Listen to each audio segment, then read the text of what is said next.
सुबह के 5 बजे उठना मेरे लिए बहुत ही ज़्यादा मुश्किल है, पर कहीं जाने के लिए बोल दिया हो तो मैं 4 बजे भी उठने के लिए तैयार हुई। दृष्टि के लिए कपड़े निकाल दिए, बैग पैक हो गया है, पर्स भी ठीक ठाक है। मेरे कपड़े जो पहनने हैं वो भी मैंने अलग से निकाल दिए हैं। यहाँ पर दृष्टि और उसके पापा दोनों मज़े से सो रहे हैं चौक में पंखे की हवा में। इतने में मैं मेरा काम कर रही हूँ। कूलर को साफ़ कर दिया है, चूड़ा चेंज कर लिया है और उसके बाद में दोबारा की चाय जो मुझे स्फूर्ति देती है। नाश्ते के लिए आटा लगाकर उसे ढककर रख दिया है और फिर हम चल देते हैं 10:30 बजे ओसिया की ओर। तो आपको कमेंट में ये गेस्ट करके बताना है कि मैं आखिर कहाँ जा रही हूँ। तो 10 से 15 मिनट में ओसिया भी पहुँच जाते हैं। ये मेरी फ़ाइल है जो कि मुझे डॉक्टर के पास में भी जाना है, क्योंकि मेरी दवाइयाँ भी ख़त्म हो गई है और डॉक्टर को एक बार चेकअप भी करवाना था। ये दवाइयों के बिल के साथ में भरपूर दवाइयाँ भी।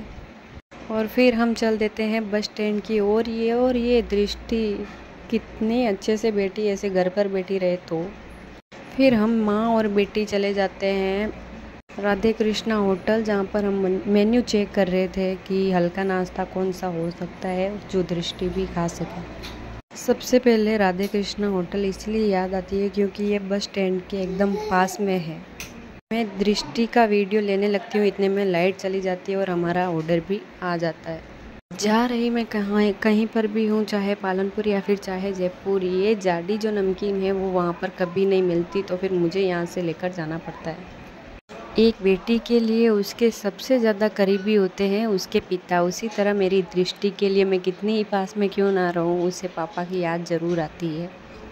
तो थोड़ी देर रेस्ट करने के बाद में 2 बजे जब मैं उठती हूँ, व्लॉग स्टार्ट करती हूँ, तब देखती हूँ कि मेरे फेस पर थोड़ी बहुत मुझे सूजन सी नज़र आ रही है। 2 बजे के आसपास हम पहुँचते हैं जोधपुर। फ़ोन में से बाहर निकलकर जब बस की खिड़की के पास में बैठे हो, बाहर देखते हो, तब बहुत से लोग अलग अलग तरह से देखने को मिलते हैं। कोई अपना काम धंधा चला रहा है तो कोई कुछ।